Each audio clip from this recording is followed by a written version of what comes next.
اللهم صل وسلم على سيدنا محمد وعلى آله وأصحابه أجمعين. حبايب قلبي الحلوين، كل سنة وانتم طيبين وفرحانين ومبسوطين. بصوا سبانخ ربنا النهارده إن شاء الله بإذن الله معانا فيديو قوي جدا، فيديو مشتريات تفريزات شهر رمضان. كل سنة وانتم طيبين وفرحانين ومبسوطين. أنا مش جاية علشان أعقدكم، أنا كنت بتكلم معاكم امبارح من مش عايزين نضغط نفسنا خالص معانا كده، ولكن انا الحمد لله والشكر لله اتوفر معايا فلوس، فقلت بدل ما تتصرف في اي حاجه ملهاش لازمه نبتدي ان احنا نجيب بيها حاجه تكون اساسيه وتوفر معانا وتفرق معانا ان شاء الله باذن الله في الايام الجايه. فنزلت جبت مشتريات الخضار اللي انتوا شفتوها دي معايا، وان شاء الله باذن الله هقول لكم عليها دلوقتي، وهتكلم معاكم كمان ازاي تطلعوا من مصروف البيت. واتكلمت معاكم في فيديوهات سابقه قبل كده كتير ان احنا ازاي نطلع من مصروف البيت تفريزات شهر رمضان من غير بقى ضغط عصبي ومن غير نفسيه ومن غير الكلام ده كله. كل سنه وحضراتكم طيبين، كل سنه وانتم فرحانين ومبسوطين، وكل حد نفسه في حاجه ان شاء الله باذن الله يحققها. بحبكم جدا وبشكركم جدا، لايكاتكم الكتير. ويلا بينا نشوف مشترياتنا النهارده ونتكلم عليها ونقول ايه اللي ممكن نعمله وايه اللي هنشيله وايه اللي ينفع وايه اللي ما ينفعش.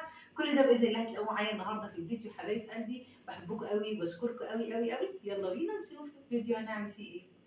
تعالوا بقى اقول لكم يا بنات على اول حاجه جبتها معايا، وهي الارضيه بتاعه التويليت دي الظهر بتاعها اللي هو الجنس اللي هو بيلزق ده.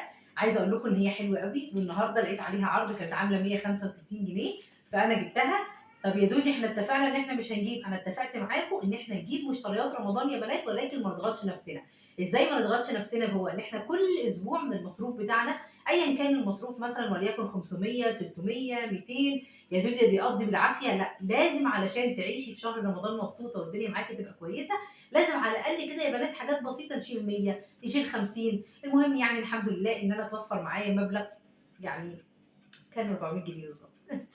المبلغ يا بنات كان 400 جنيه بالظبط، فانا جبت الحاجات اللي انتوا شايفينها دي كلها ب 400 جنيه. طيب انا جبت ايه؟ اول حاجه جبتها هو الطقم بتاع الحمام ده، وده عامل 165 جنيه.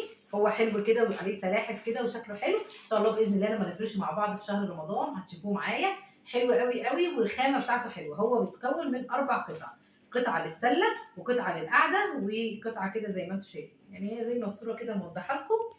هو ده اللي بيتكون منه، حلو قوي قوي، والخامه بتاعته حلوه جدا جدا. وده كان ب 165. بنات معايا جبت السمك ده ان شاء الله باذن الله هنعمله في الفيديو بتاع النهارده، او هعمله النهارده يعني غدا للولاد. كيلو دول ده كيلو ونص من البلطي يا بنات، كان عامل 110 جنيه. هو الكيلو كان ب 70، قال لي 115، قلت له لا هم 110. فخدت كيلو ونص السمك البلطي دول ب 110، وخدت كيلو السمك البسارية ده ب 25 جنيه. طب في حبايب قلبي طلبوا مني السمك البسارية، عايزين يعملوه كفته رز زي ما كنت عاملاه معاكم قبل كده. انا النهارده مش ناويه ان انا اعمله كفته رز الصراحه، انا هقليه وهعمل منه سردين مخلل برده هتشوفوه معايا ان شاء الله باذن الله في الفيديو. ولكن انا عايزه اقول لكم على حاجه، السمك البساري يا بنات لو عايزين تعملوه كفته رز هتبتدوا ان انتوا تغسلوه وتصفوه من الميه، وتحطوا في الكبه بتاعتكم كوبايه من الرز مثلا، عليها نص كيلو من السمك ده زي ما هو كده بشوكه وبراسه بكل حاجه، وهتحطوا عليها خضره وتحطوا عليها توابل وتضربوها زي كفته الرز بالظبط. وبتصبعيه بقى وتستخدميه بقى في الصلصه، تستخدميه كده مقلي من غير ما تحطيه في الصلصه. المهم ان هو بيبقى حلو جدا. انا النهارده زي ما قلت لكم هقلي نص وهعمل نص يعني بساريه مخلله اللي هو زي السردين المخلل كده او زي الملوحه. فبرضه هتشوفوه معايا تعمليه كفته رز، انا قلت لك على الطريقه بتاعته. ده كان كده الاكل بتاع النهارده، او السمك اللي احنا هنستخدمه النهارده عامل 135 جنيه يعتبر. بالنسبه للبساريه فهي هتتاكل على مرتين، فاصبح برضه ان هي موفره لما اجيب الكيلو ب 25. في حد ممكن يقول لي الكيلو عندنا يا دودي ب 30 ب 35، كل واحد على حسب ما بيلاقي. ده يعني ده اللي انا لقيته عندي. طيب كده خلاص خلصنا السمك، تعالوا ندخل في بقيه الفيديو ونشوف بقى الخضار. النهارده يا بنات لقيت الخضار بسعر لقطه. بصوا بقى، اول حاجه جبتها معايا وهي ال4 كرنبات دول. الكرنب يا بنات الواحده من دول كانت عامله 15 جنيه. في 2 اللي هم هناك دول الواحده ب 12 ونص. طب ليه ب 12 ونص يا دودي؟ علشان زي ما انتم شايفين كده فيهم حته من هنا محفوره، التانيه برضو فيها حته كده من الجنب متطبقه. اما اللي هم سلام دول الواحده منهم ب 15. طبعا انا عايزه اقول لكم ان دول لقطه، لان كل السوق يعني ماسك سعر على 25 جنيه 35، وكمان في كرنبه بتوصل ل 40 جنيه. فانا الحمد لله لما لقيتهم كده، وانا جايبه الخضار ده يا بنات كله منين؟ من الكيلو 7 عندنا هنا بيبقى فيه يوم السبت ويوم الثلاث ويوم الخميس اسواق محترمه جدا، الناس بتبقى فرشه في الشارع وبتبيع بارخص الاسعار طبعا لو حضرتك من مرسى مطروح.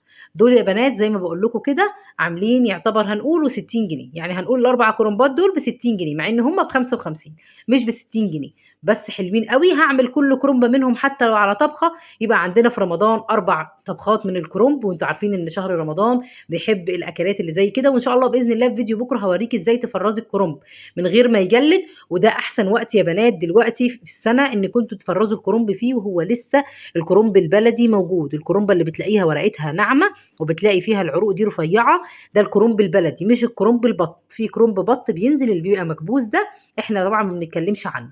فالحقي دلوقتي فرزي لك كرومبتين كرومبه، لو نزلتي مثلا السوق وجبتي كرومبه كبيره شويه وجبتي نصها وعملتي نصها برضو هتفرق معاكي جدا. والفكره دي انا قايلها معاكم بقالي كام فيديو يا بنات، وبقالي كتير جدا بقول لكم تفريزات رمضان وتجهيزات رمضان مش عايزين نضغط نفسنا فيها، احنا عايزين واحده واحده. لكن انا الحمد لله لما توفر معايا فلوس عشان كده انا نزلت وجبت اللي انتوا شفتوه ده. جبت كمان ايه تاني يا بنات؟ جبت السبانخ دول. السبانخ دول 7 ربط، السبع ربط من السبانخ دول كانوا عاملين 15 جنيه.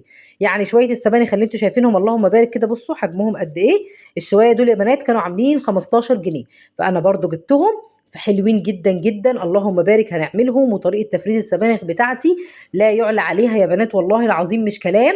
انا لما بعمل الحاجه ببقى طبعا دافعه فيها فلوس، والحاجه دلوقتي اسعارها غاليه، فاحنا على قد ما بنقدر بنحاول نحافظ على الحاجه اللي احنا بنعملها ونعملها بطريقه صح علشان لما نطلعها تعجبنا ونحب ان احنا ناكلها طبعا.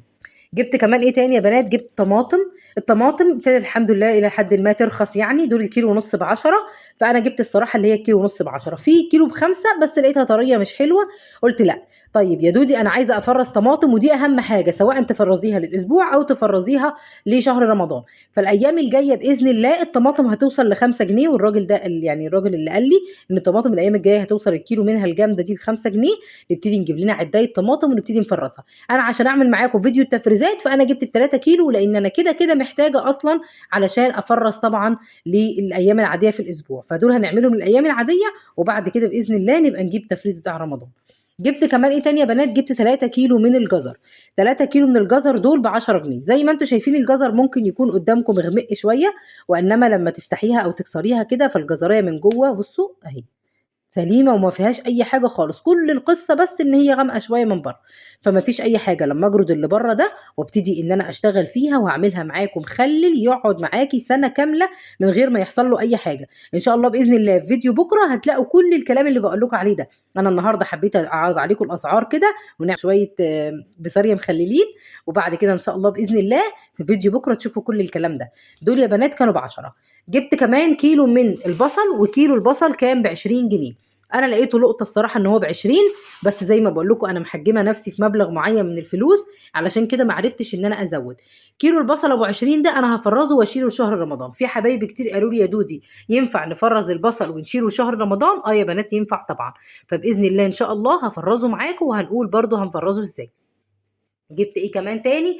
جبت بقى للولاد سفندي. السفندي ال2 كيلو كانوا عاملين 15 جنيه، وده السفندي اللي هو البلدي اللي هو اللي قشرته خشنه مش اللي قشرته ناعمه. ما شاء الله اللهم بارك حلو قوي. السفندي دلوقتي في السوق كله الكيلو ونص ب10، فانا جبت منه الكيلو ونص. فيه ب10 على فكره وفيه ب12، بس انا لقيت الكيلو ونص ب10 فجبته، ايه المشكله يعني. بنات كل الخضره اللي انتوا شايفينها دي ب5 جنيه. ربطة الخضرة الكبيرة دي بجنيه، ال3 الكبار دول بجنيه، والصغيرين الباقيين دول ب2 جنيه. فأنا جبت كل الخضرة اللي انتوا شايفينها دي كانت عاملة 5 جنيه. برضو هنفرزها مع بعض وهقول لكم ازاي نفرز الخضرة وانتوا متعودين معايا يا بنات طبعا على كل حاجة. جبت كمان الاتنين الكابوتشي دول، ودول كانوا عاملين 5 جنيه، هم حجمهم صغنن كده بس ما شاء الله عليهم حلوين. زي ما بقول لكم يوم الثلاث ويوم السبت والخميس الاسواق اللي في الكيلو 7 بتبقى الصراحه ما شاء الله بتبيع الحاجات باسعار حلوه جدا واحلى كمان من الاسعار اللي في البلد. طيب جبنا كمان ايه تاني؟ جبت الخيار. الخيار يا بنات ده الكيلو منه ب10، ده زي ما انتم شايفين صغير شويه، واحده مكلكعه واحده مش عارفه ايه، المهم ان ده الكيلو منه ب10. في خيار تاني الكيلو منه ب20، انا ماليش علاقه بيه، انا ليه علاقه بالرخيص الحلو ده. انا بحب زي ما انتم عارفين اجيب الخضار الفرز التاني وما شاء الله اللهم بارك بيبقى حلو قوي، بطلع منه احلى تفريزات للسنه كلها. جبت كمان يا بنات البتنجان، وده كيلو من بتنجان ب5 جنيه، ده جايباه للاستخدام العادي بتاع البيت يعني. بس جبنا كمان ايه تاني يا حبايب قلبي؟ جبت البسله. البسله يا بنات زي ما انتم شايفين اللهم بارك، بصوا كلها مليانه. البسله دي الكيلو منها ب25 جنيه، فانا جبت منها ان شاء الله باذن الله هفرزها معاكم. جبت 2 كيلو، ال2 كيلو كانوا عاملين 50 جنيه. جبت كمان من الكرنبيط الواحده ب10، والله الواحده ب10. وما شاء الله يا بنات حجم الكرنبيطه مش صغير يعني. بصوا استنوا كده اهي، شايفين حجم الكرنبيطه ازاي؟ ما شاء الله اللهم بارك، وصبحه وزي الفل. واحده هعملها مخلل معاكم، واحده هنفرزها مع بعض وهوريكم هنفرزها او هنعمل فيها ايه بكره ان شاء الله. وواحده هنعملها مع بعض كده اكله. طبعا انتوا عارفين ان انا برضو من ضمن المشتريات دي حاجات الاسبوع، يعني زي الطماطم زي الخيار زي الكرنبيط زي السمك، برضو في حاجات استخدام الاسبوع، يعني مش كل ده جايباه عشان افرزه، برضو هستخدم منه للاسبوع بتاعي زي ما انتم متعودين معايا كل مره. اي نوع خضار بنجيبه بنعمل طبخه وبنشيل طبخه، اي نوع مثلا طماطم اي حاجه. جبت كمان اللفت، واللفت ده يا بنات الكيلو منه ب5، فانا جبت منه 2 كيلو كانوا عاملين 10 جنيه، برضه هنعملهم مع بعض. جبت يا بنات البطاطس، ودول 2 كيلو ونص من البطاطس كانوا عاملين 20 جنيه، الكيلو وربع ب10. ودي الكيلو منها ب5، فخدت 2 كيلو كانوا عاملين 10 جنيه. دي اللي هي الصغيرة بتاعة السليق، برضو طبعا نقدر نستخدمها أثناء الأسبوع، هقدر أفرز منها لشهر رمضان، وهوريكم برضو بنفرز البطاطس إزاي إن شاء الله بإذن الله. كانت هي دي بقى المشتريات بتاعتنا زي ما انتم شايفين كده يا بنات اللهم بارك. طبعا انا قلت لكم على الاسعار، وممكن كمان تلاقوهم اقل شويه من اللي انا قلت لكم عليه يعني، بس ما شاء الله حلو قوي. يلا بينا بقى نعمل السمك مع بعض الغدا النهارده، ونخلل مع بعض البسارية ونشوف هنخللها ازاي. بحبكم جدا جدا، ما تنسوش تحطوا لي لايك حبايب قلبي. يلا بينا. اول حاجه هعملها معايا وهو المنقذ بتاعي. طب ايه المنقذ بتاعك يا دودي؟ وهو رز المعمر يا بنات، او الرز المدسوس. انا بجيب اللبن طبعا كنت مبيتاه في التلاجة، فكان عامل القشطه بتاعته، فانا ضربت عصفورين بحجر في الرز ده. اولا انا حطيت كيلو الا ربع من الرز، وبعد كده حطيت عليه القشطه، مش هحط سمنه خالص لان القشطه طبعا بتطلع سمنه زي ما انتم متعودين معايا، فانا كده مش هحتاج لا احط سمنه ولا زيت. يبقى ضربت عصفورين بحجر. وهدخله الفرن، الاول ادخله على الشوايه ياخد لون، وبعد كده انزله من تحت وهدي عليه النار واسيبه، بياخد له حوالي ساعه الا ربع كده في الفرن وبيستوى. ساعه الا ربع ده انا عملته اول ما جيت على طول قبل ما ابتدي اصور معاكم فيديو المشتريات. بعد كده غسلت البسارية يا بنات وسبتها لحد ما تتصفى تماما، لان انتوا هتلاقوها بتطلع حاجات بني كده. المهم غسلناها غسله كويسه بالميه، بس ما بغسلش السمك باي حاجه يا بنات غير الميه. تعالوا بقى لما نخلي شويه بسارية كده مع بعض. انا حطيت هنا معلقه صغيره من الشطه، احط عليها كده معلقتين من الملح، ونبتدي نجيب كيس من اكياس التلاجة او اي كيس خضار عندك، بس المهم يكون كيس نظيف. اهم حاجه يا بنات علشان الحاجات دي بتبقى حساسه قوي، ونسبه ان هي تبوظ معانا بتبقى سريعه جدا. دايما كده نحاول ان احنا نشتغل في نظافه، بالذات في الحاجات اللي هي بتتخلل. بعد كده هحط رق من البسارية، وهبتدي احط معلقه من الملح. نص كيلو البسارية انا هنا هاخد نص كيلو اخلله، ونص كيلو هخليه اقليه. طب النص كيلو اللي احنا هنخلله هياخد معلقتين كبار هرميين من الملح. معلقتين كبار هرميين من الملح، ما بنحطش ليمون ولا اي حاجه، هنحط بس نص كوبايه من الزيت او كوبايه الا ربع من الزيت، علشان طبعا يعني يمنع الهواء من جوه البسارية بتاعتنا وما تبص معانا. عايزه اقول لكم مسافه يومين بالظبط وهتلاقوا نفسكم بتاكلوا احلى سردين، او هنقول احلى ملوحه مخلله بسارية مخلله، طعمها بيبقى لذيذ جدا جدا. انا في اليوم ده بجيب لاولادي رنجه، وببتدي انا وباباهم كده ناكل البسارية دي، بيبقى طعمها لذيذ وحلو قوي. المهم ان انا ب25 جنيه عملت اكلتين ممتازين وحلوين. حطينا الزيت، وهبتدي بقى يا بنات ان انا اطلع الهواء من جوه الكيسه بعد ما اقلبها كده كويس. وما تقلقوش خالص، هي اصلا كده كده ما بتاخدش وقت في التسويه، وما بتحتاجش ملح كتير زي مثلا السردين، زي اقولوا معايا زي السردين او زي الفسيخ. انا بقالي سنه ما عملتش معاكم فسيخ، ان شاء الله باذن الله يبقى نجيب ونعمل، بس هي هنعملها مره كده قبل رمضان علشان يعني ايه نختم بقى وندخل على شهر رمضان ان شاء الله بالخير كده يا بنات. خلصنا وقفلنا الكيسه، وهنبتدي نجيب بقى علبه ونحطها. النهارده انا حطيتها على الجنب ده، بكره هقلبها على الجنب التاني. بعد بكره ان شاء الله باذن الله هنبتدي ان احنا ناكلها. بس ابقوا فكروني قولوا لي يا دودي اوعي تنسي البسارية، لان انا لما بشيل حاجه يا بنات ما بيكونش ذهني حاضر ليها يعني بانساها. بعد كده طلعت بقى التوم بتاعنا اللي احنا مفرزينه، الحمد لله على نعمة الفريزر يا بنات، والله نعمة لا يعني، اللي عندها فريزر دي فعلا عندها كنز في بيتها مش كلام والله. لان الفريزر ده بيشيل، انا عن نفسي الحمد لله الفريزر بتاعي بيخليني ما بحتاجش خالص لاي حاجة، ما بحسش قوي بالغلا اللي بيبقى موجود. يعني بشوية افكار بسيطة زي ما قلت لحضرتك تبتدي انك تملي الفريزر بتاعك حتى لو فريزر تلاجة. انا نورة اختي ربنا يديها الصحة ويخليها لي عندها فريزر تلاجة يا بنات، بس طول السنة عندها كل حاجة من كل الحاجات اللي موجودة، مفيش مرة تسأليها على حاجة وتقول لك هي مش موجودة عندها. ده بشوية أفكار بسيطة منها بتبتدي تنظم الفريزر بتاعها بطريقة حلوة، ما بتستخدمهوش غير في التفريزات، ولو حطت مثلا كيس عيش أو إزازة لبن بس، على كده. هي التلاجة بتاعتها توشيبا، وانتوا عارفين ان ما شاء الله توشيبا الفريزر بتاعها أكبر من التلاجة، المساحة بتاعته بتبقى كبيرة، فهي بتنظمه. فأنا عايزاكي أنتِ كمان تعملي كده. أنا هنا يا بنات حطيت توم، حطيت شطة، وحطينا كمون وكزبرة وشوية ملح وليمون، هي دي الخلطة بتاعتنا اللي باعملها للسمك. في ناس بتحط له خضرة والكلام ده، أنا ما باحبش. حطيت معلقة بقى على البسارية بتاعتنا، وهابتدي إن أنا أركنها على جنب كده، علشان طبعًا دي اللي هنقليها. أنا هاخد نصها أقليه النهارده جنب السمك البلطي، ونصها هاشيله أقليه جنب أي مرة سمك تانية. وما شاء الله يا بنات البسارية من الحاجات اللذيذة اللي هو ده الموسم بتاعها، فهي حلوة أوي، أوي دلوقتي، تقدري حضرتك تجيبيها. وقُلت لكم في أول الفيديو إزاي طبعًا لو أنتِ حابة تعمليها كفتة رز تبتدي إن أنتِ تعمليها. عايزاكم بقى تنزلوا النهارده تكتبوا لي أسعار الخضار عندكم إيه، هل زي أسعار الخضار اللي إحنا قُلنا عليها في الفيديو والّا أغلى والّا أرخص؟ ودايمًا يا بنات حاولوا تدوّروا على أماكن أسواق شعبية، أماكن الأسواق الشعبية بتبيع الحاجات رخيصة، أماكن الأسواق العادية هتلاقوا الحاجة فيها غالية. يعني مثلًا لو تحت البيت أو كده لأ، حاولي مثلًا تروحي مكان أبعد شوية. لو أنتِ في مكان وفي تحت البيت ناس من اللي هم بييجوا من الفلاحين دول كل أسبوع مرّة، هتلاقيهم بيبيعوا الحاجة آخر النهار رخيصة، أو أول النهار بتبقى ليها سعر برضه حنيّن شوية عن أصحاب المحلات، لإن أصحاب المحلات يا بنات بيحبوا يطلّعوا طبعًا الكهربا والعمالة اللي شغالة، فبتبُصّي تلاقي الحاجة غالية.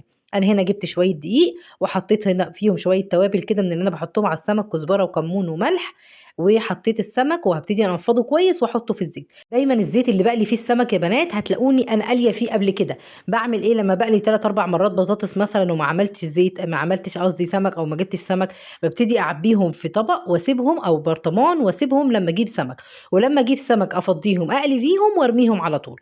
ده لو أنتِ طبعًا دي فكرة برضه للتوفير لو أنتِ حاباه. اللهم بارك لنا فيما رزقتنا وزدنا خيرًا منه وادِمها نعمة واحفظها من الزوال، آمين يا رب العالمين. شايفين يا بنات الأكلة بتاعتنا النهارده تفتح النِفس، وأسرع حاجة ممكن تعمليها في الدنيا، مع شوية سلطة وصينية الرز اللي تفتح النِفس دي وجميلة. وادي البسارية اللي إحنا خلاص تبِّلناها، هنشيلها كده متفرّزة، ولمّا تخرج نسيبها تفُك ونحمّرها عادي زي أي بنحمّره، بس بناخدها واحدة، واحدة كده ونحطها عشان ما تلزقش في بعضها وتعجِّن، إحنا عايزينها تقرمش وتبقى عاملة زي الجمبري بتاع الغلابة. أتمنى يكون الفيديو عجبكم، أسيبكم في رعاية الله وحفظه حبايب قلبي، ما تنسوش تحطّوا لي لايك.